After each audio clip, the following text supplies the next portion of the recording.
Welcome to the Collide Kids Podcast, hosted by Christen Clark. This is a show for kids and families. You are going to meet new people and have fun while you listen. Let's do it!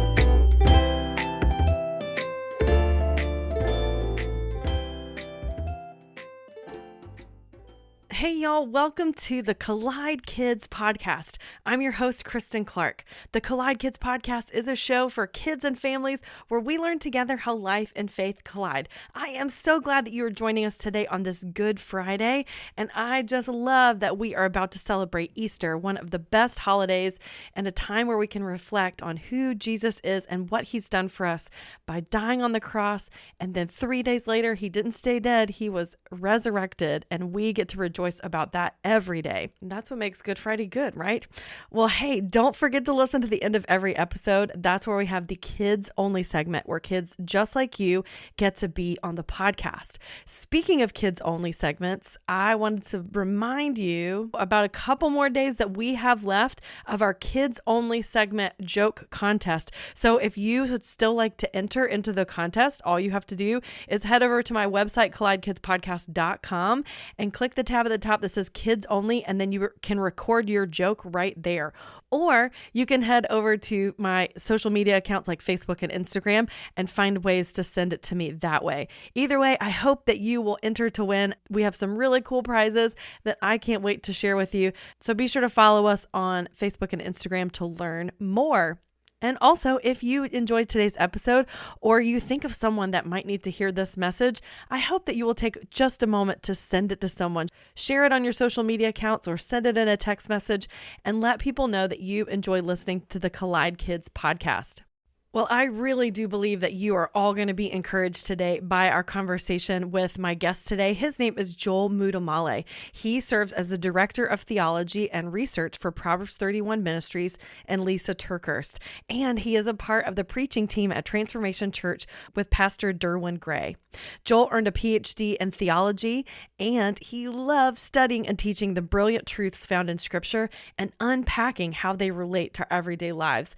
I hope you are encouraged today by this conversation with Joel Muddamalle.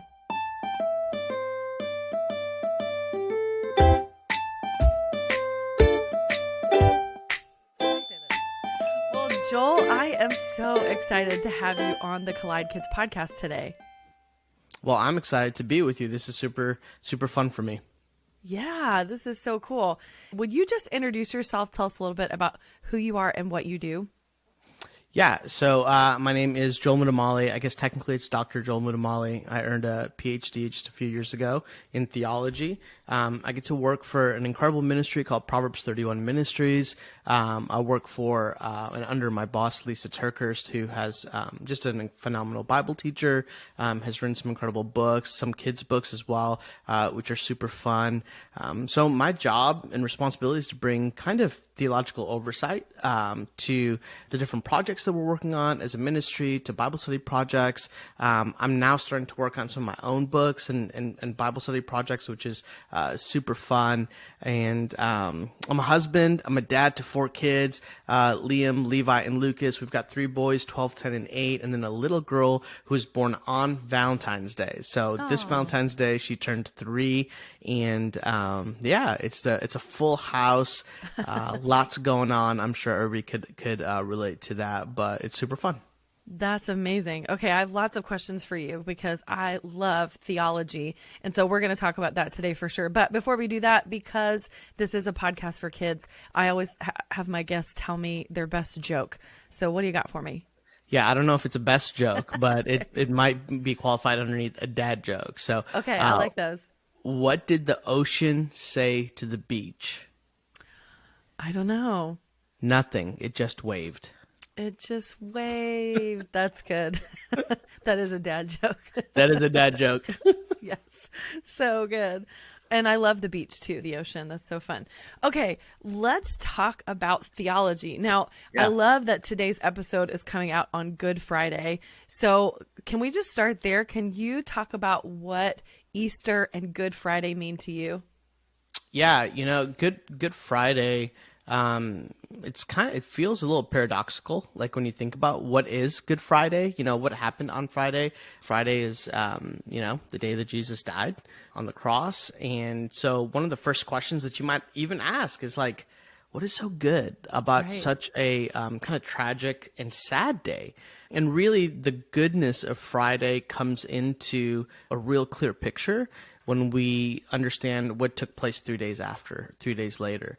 And we know that Jesus doesn't stay in the grave. Jesus is not forever in the tomb. Jesus actually, in kind of like a superhero, miraculous, better than any Avengers, Marvel superhero story that you could ever imagine, Jesus in a more powerful way, he defeats death by going through death itself.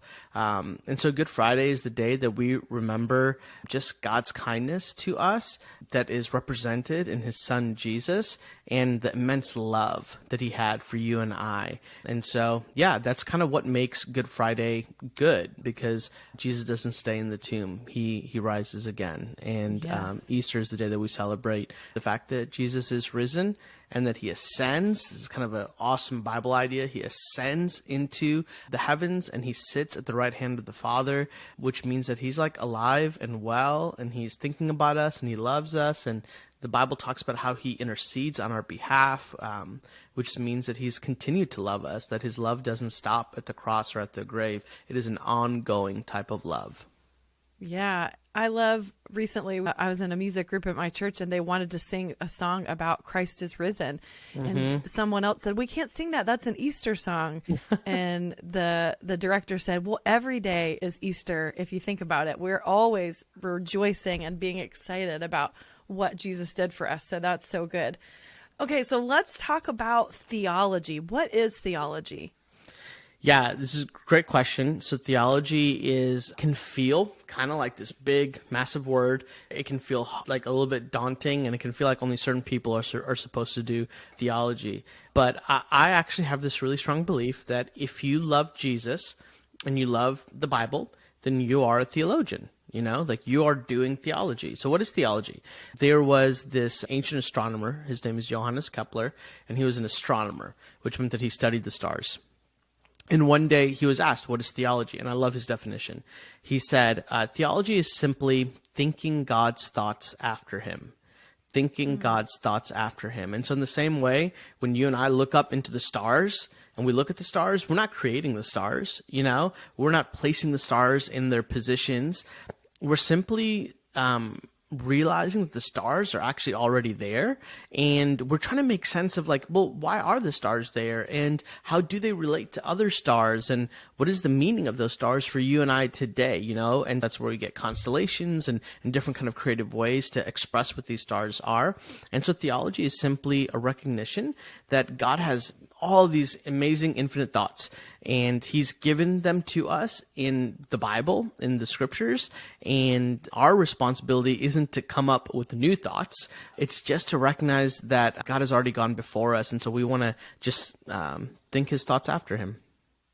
That's so good. And that's so true. I agree. We are all theologians because we all should be wanting to learn more about God and grow in our knowledge of him. And that just makes us love him more. That makes that relationship with him so much stronger the more we know about him, just like any relationship, right? Absolutely. Absolutely. Whatever we love, we long after, So when it comes to our relationships, whatever you and I love, we will always long after. And so in the same way, I love my wife and I love my kids and I love spending time with them. I love doing fun things that they enjoy doing, and they love doing fun things that I enjoy doing, And so an evidence of our love is that we long after, we go after, we do those things that the people that we love like to do. Yeah. So how did you realize this is something you wanted to do as your job, to be a theologian? Where did this start for you? I don't know if I have a clean answer to this. I don't know that I've got an A plus B equals C answer. I've always felt like my life and my journey has almost been a bit of a puzzle, and God has just kind of given me different pieces of the puzzle at different times of my life based off of when I was ready kind of for them. And so part of this was just test on his part, on God's part, to be like, Joel, are you going to be faithful with the little things that I give you? And then how does it work? But I would say the basis of it is I have always been fascinated by story. I am like a Greek mythology nerd. I am a superhero nerd. I'm actually part of an Instagram group with a bunch of people that are like Marvel, DC, like fanatics, and so we talk about storylines and the difference between the comic book storylines and the multiverse storylines, and then how the TV screen is kind of playing things out. And so I've always been kind of fascinated, by these mythic ancient stories. And then I came to the realization that actually the Bible is all of this and better. And why is it better? Because it's true. It's real. And then here's another really fascinating thing. If you look at some of these Marvel movies and kind of the stories and things like that, what you'll actually find is that all of this is the story of the Bible. Like they're ripping off parts of the scriptures out of parts of the Bible and presenting it back to us in kind of new ways or whatever. And so I kind of have this basic belief that all narrative, all movies, anything that we love is actually at its core, at its root, biblical narrative. It's the biblical storyline. And so that's just kind of evidence that when you and I watch something, I took my kids to watch Ant-Man, Quantumania and all that, and they're getting like super excited about this epic story of good and evil and this like tragedy of losing a family member and then finding the family member again and all of this kind of stuff. And I'm watching them like, wow, this is the story of the Bible. God is a good dad. And he refers to humanity as his children. And because of sin, the relationship between his children and God as Father is shattered. It's broken. But God isn't satisfied to leave it in a state of brokenness. Like he's going to ensure that we're brought back together to reunite that family. And how does he do it? He does it through Jesus. Jesus is the victor. Jesus is the conquering king. And he battles against the enemy who's trying to keep us away from our dad. We'll be right back after this. Raising kids in the digital age isn't easy, but Bark Technology makes products that help parents keep their kids safe online and in real life. They have an app, a phone, and a home device that lets families set parental controls on their internet-connected devices. I love the app because it helps us manage screen time and blocks websites and apps we want our kids to avoid. It also sends alerts and gives us the ability to monitor texts and social media and even track your child's location. Visit bark.us to learn more about how you can keep your kids safe online. Use the code COLLIDEKIDS to get 15% off your subscription of the Bark app.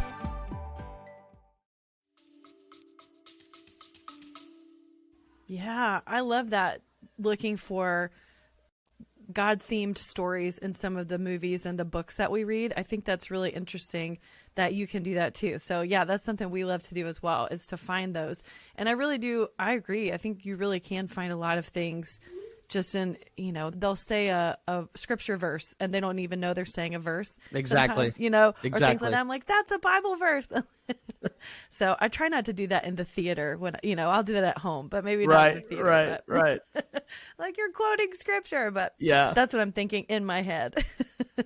So let's think about some of the families that are listening now, because I hear this a lot from different people. Some of my friends, different people that are listeners of the show, they say, I'm not a theologian. Mm-hmm. I don't have all the answers. And so I think that keeps our parents sometimes from sharing things with kids because they don't feel like they know the answer. So what would you say for those families that don't feel like they have a theologian in the group?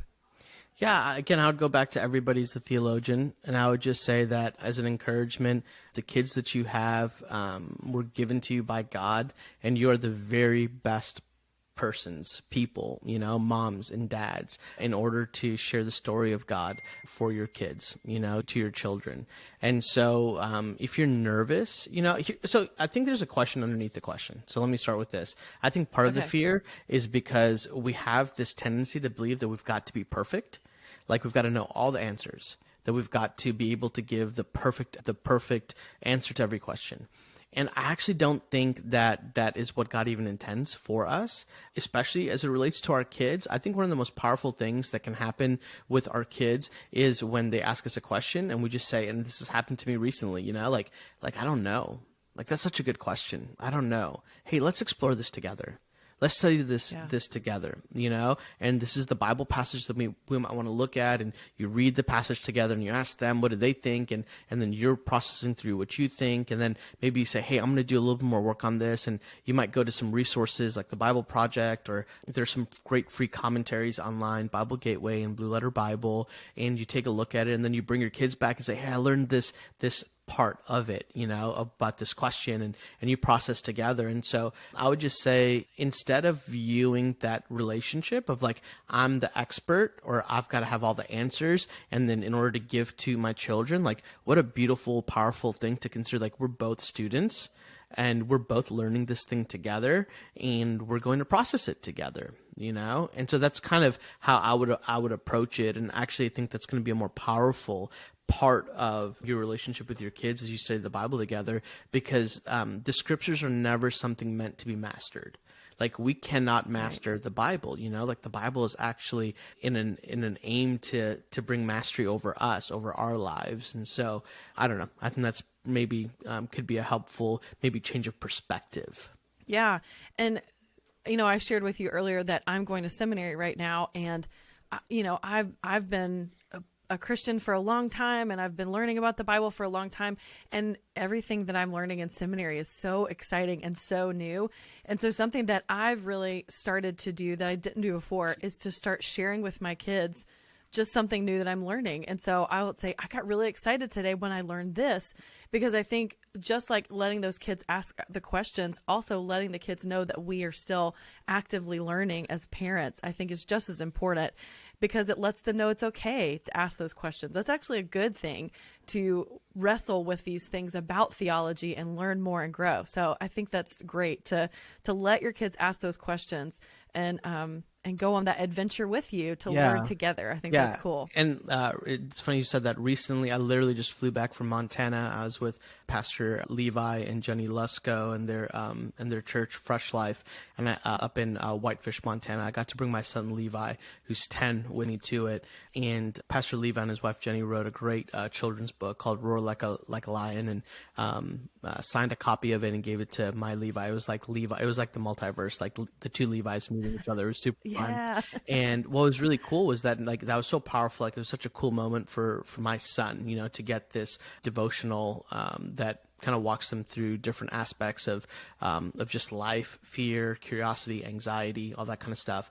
And he was reading through it, and he had a highlighter in one hand, and he was like highlighting quotes that he really loved, and he had questions, and that entire trip shifted after that, because he would every day do his devotion with his book, Roar Like a Lion. And then at different parts of the day, he would have a question like, hey, Dad, Pastor Levi said this, what does that mean? Or what do you think about this? And again, it's an invitation to encourage our children to have their walk with the Lord, and then to just allow those natural transition points where you can communicate together, to take advantage of them, And so I think it's a both and in that sense.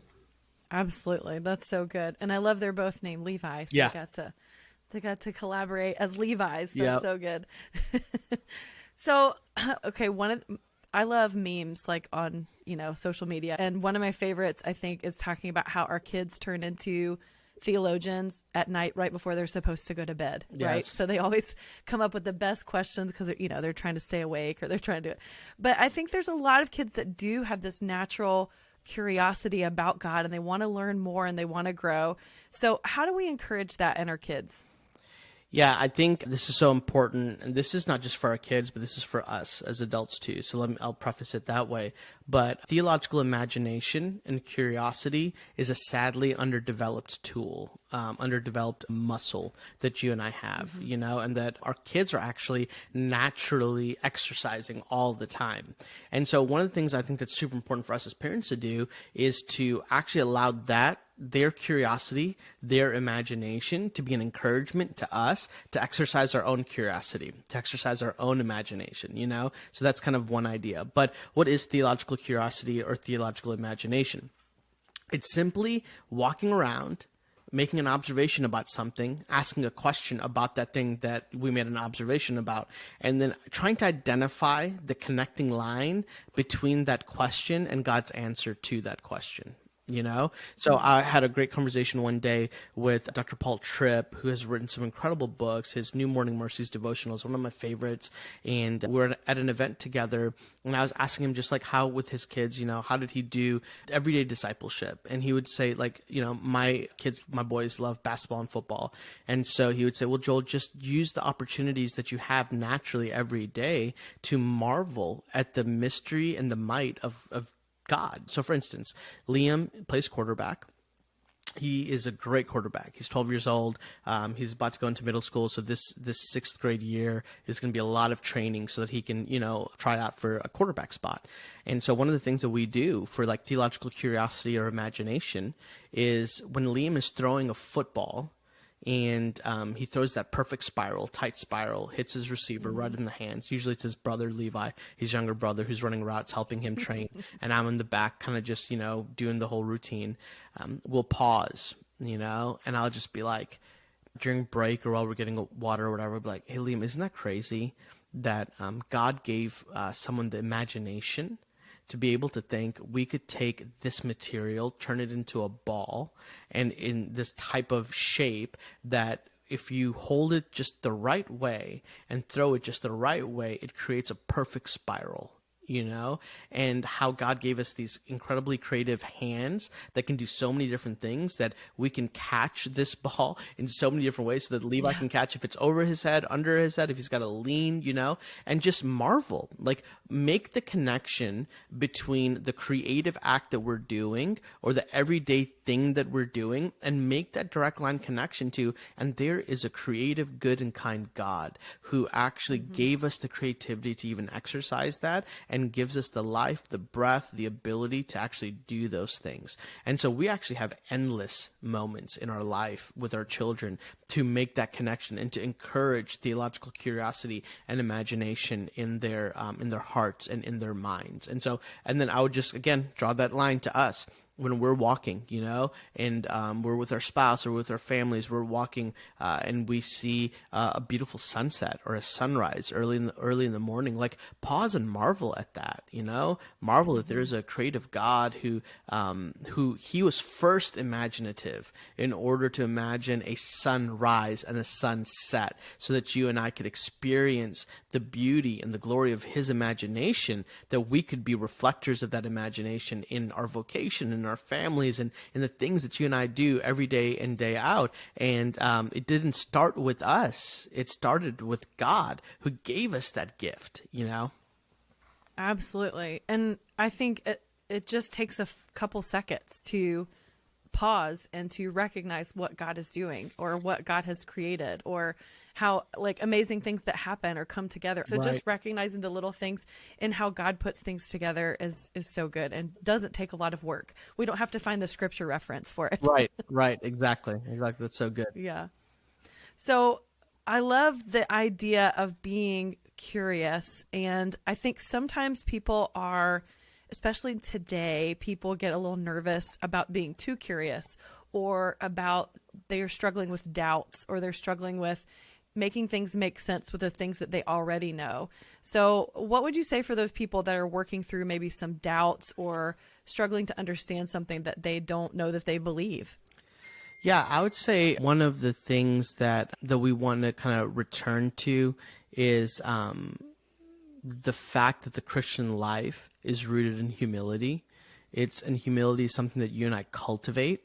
And if we live a life of humility, if we just recognize who God is and who we are in light of who God is, and how we ought to relate to other people in light of who God is and who we are, what it does is it actually takes the weight of expectation to have the answers for every little thing off of our shoulders, and it puts it back rightly on the shoulders of the only one who can bear that weight, and that's Jesus himself. That's why Jesus in the New Testament, he talks about an exchange of yokes. It's not that we no longer have to wear a burden or wear a yoke. It's that Jesus takes the overbearing yoke and he gives us his yoke, which is bearable because he's by our side. And so I would just say we have that we have to return to that posture of humility, because when we have that posture of humility, then we can deal with the curiosity that we have and not feel threatened by a possibility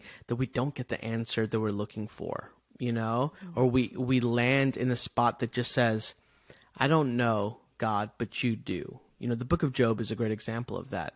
God never gives Job the final answers to his questions. Job never gets the aha moment that you and I do as we're reading through the Bible, But what we do see is God is adamant that every time Job is asking the why, God is specifically answering with a who.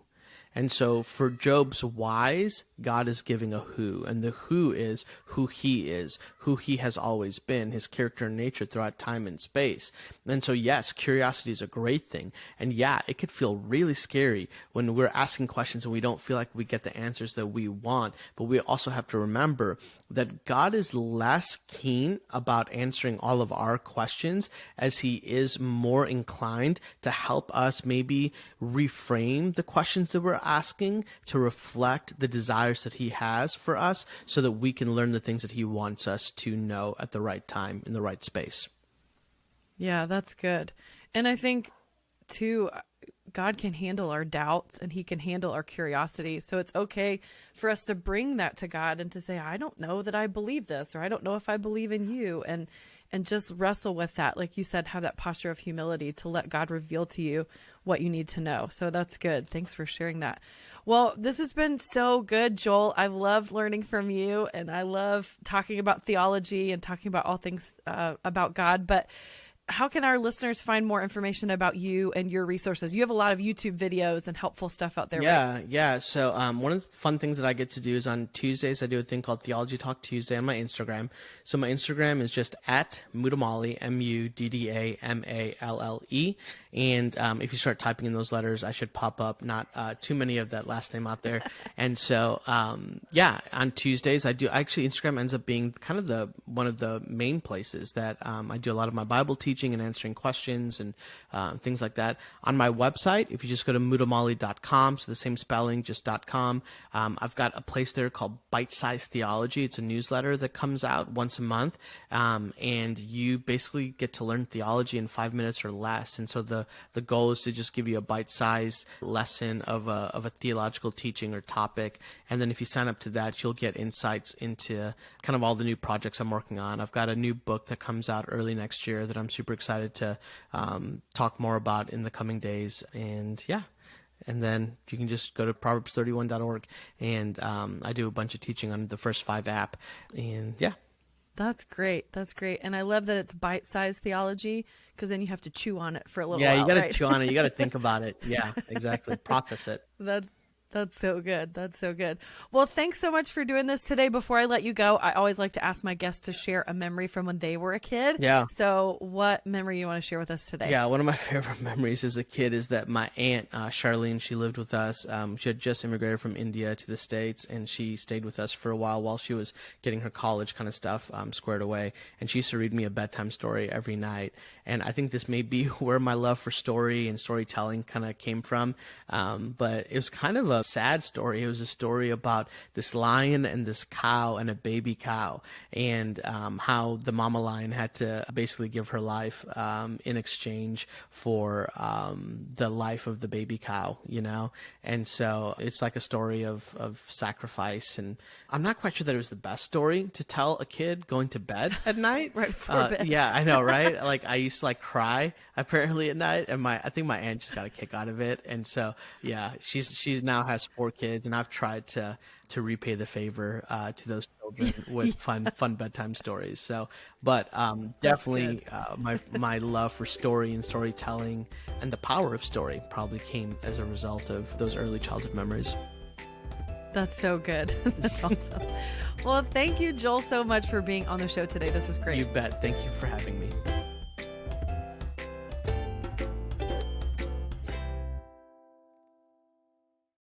Wow, so much to chew on and think about. I love that conversation. I love when he said everyone can be a theologian. Joel's definition of theology is just recognizing that God has all these amazing thoughts, that he has given them to us in the Bible, and we can be amazed at his works and all he has created.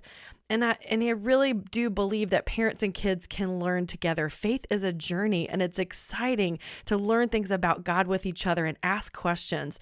I love the quote that he said, "It's not our job to master the Bible, but that we can aim to be sure that the Bible has mastery over us." Oh, that's so good. And he reminded us that there's one tool we all don't use very much, and that is our theological curiosity, which is just taking time each day to look around and see things that God's created, like a beautiful sunset or our ability to play sports, and how something that has happened or worked out in our lives, and then connecting that observation to who God is and what he's done. What a great thing we should all be doing. He also mentioned one of my favorite apps that I want to encourage you to download, parents, if you don't have this already. It's called the Blue Letter Bible. If you like to dive deep into Bible verses and see commentaries and studies and information about it, it's so good. It also has the Greek and the Hebrew translations, which I think is very cool. So be sure to get the Blue Letter Bible app if you don't have that already. If you'd like to learn more about Joel and his ministry or sign up for his exciting newsletter, you can go to Muddamalle.com. And there you can find all those resources that he talked about.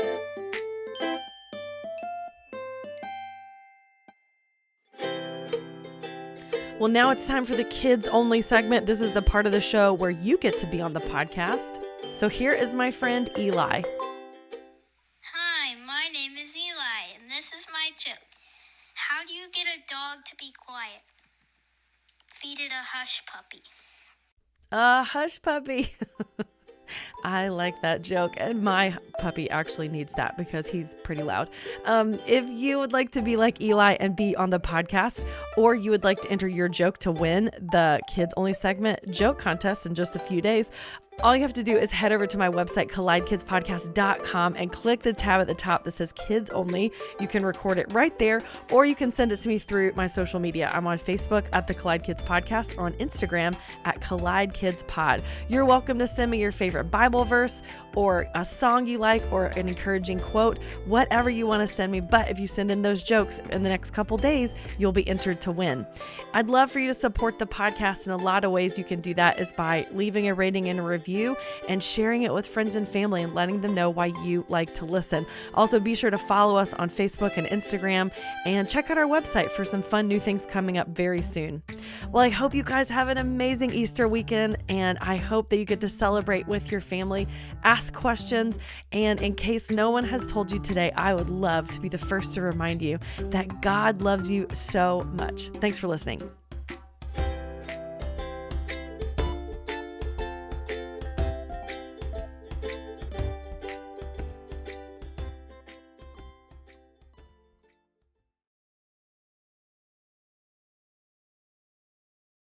You don't have to go very far looking for bad news because somehow it just finds you. So finding peace in the chaos can be really difficult, but it doesn't have to be because the River mobile app exists. The River is a Christian music radio station dedicated to playing music to help you get through life's toughest moments or life's happiest moments and everywhere in between, and all from artists who love Jesus and are real people just like you. Listening is easy. You can download it wherever you get apps from. Just search 1049 The River or listen online at riverradio.com. And know that The River is proud to partner with the Collide Kids Podcast.